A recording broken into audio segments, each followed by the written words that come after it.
Hi, good morning viewers. How is the Josh? How is the Josh? What about today?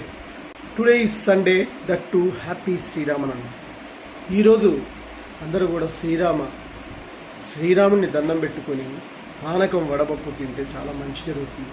ఈరోజు ఆ సీతారాముల కళ్యాణం, సీతారాముల కళ్యాణము చూదమురారండి అని పాట పాడుకుంటూ మనం కళ్యాణాన్ని వీక్షించి, వీలుంటే మన దగ్గర ఏదన్నా గుడి ఉంటే ఆ యొక్క సీతారాముల కళ్యాణాన్ని చూసి తనివి తీరా అందులో పార్టిసిపేట్ చేస్తే చాలా అద్భుతాలు ఉంటాయి. శ్రీరాముడు అన్నిటికీ మనందరికీ ఆదర్శ పురుషుడు. ఆయన ఏకపత్ని వ్రతుడు.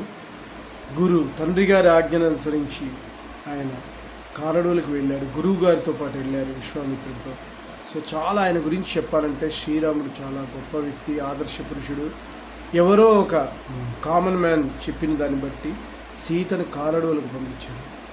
శ్రీరాఘవం దశరథాత్మజమప్రమేయం సీతాపతిం రవికులాన్మయరత్నదీపం ఆజానుబాహుం అరవిందదళాయకాక్షం రామో నిశాచర వినాశకరం రామం అని ప్రార్థించుకొని మనం ఈ రోజున శ్రీరాముడి యొక్క అద్భుతమైనటువంటి ప్రజ్ఞాపాఠం ఒక్కసారి వీలుంటే లవకుశ సినిమా కూడా చూడండి. సో ఎంతో శ్రీరాముడి యొక్క ఇంపార్టెన్స్ గురించి తెలియాలి అంటే మొత్తం ఆయన రామాయణంలో ఆయన యొక్క పాత్ర ఎంత కథానాయకుడు అన్నదానికి ప్రతీక శ్రీరాముడు. ఆయన ప్రతి ఒక్కళ్ళు నేటి యువతరం, ఎస్పెషల్లీ స్టూడెంట్స్ శ్రీరాముని ఆదర్శంగా తీసుకోండి. డెఫినెట్గా ఆయన యొక్క ఆదర్శాలు చదవండి. మీకు అర్థం కాకపోతే మీ మదర్ ఫాదర్తో డిస్కస్ చేయండి.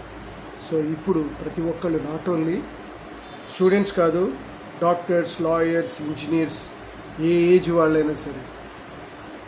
ఏజీ అనేది మన బాడీకి వచ్చింది కానీ మైండ్ కాదు. Cinema field, direction, producers, which ever the field, ఆ మహానుభావుని దండం పెట్టుకొని ఆయన ఆదర్శాన్ని స్వీకరించండి. పైకి వస్తాం ఎలాంటి కల్మషం లేకుండా, ఎవరిని తగ్గించకుండా తన కెపాసిటీతో పైకి వచ్చినవాడు శ్రీరాముడు. అది ఒక కామన్ మ్యాన్ లాగా మనకు తెలియజెప్పే ప్రయత్నం చేశాడు. మీరందరూ కూడా ఆయన్ని ఆదర్శంగా తీసుకొని ఈరోజు అద్భుతంగా డేని ఉపయోగించుకొని నీ ఆశయానికి ఈరోజు శ్రీకారం చుట్టండి. నేను చెప్పింది మీకు నచ్చండి, please subscribe my channel, share to the others. One more thing, bell icon click చేయండి. అలా క్లిక్ చేయడం వల్ల నా ఎవ్రీ నోటిఫికేషన్ ఉంటుంది. Bye your శిష్.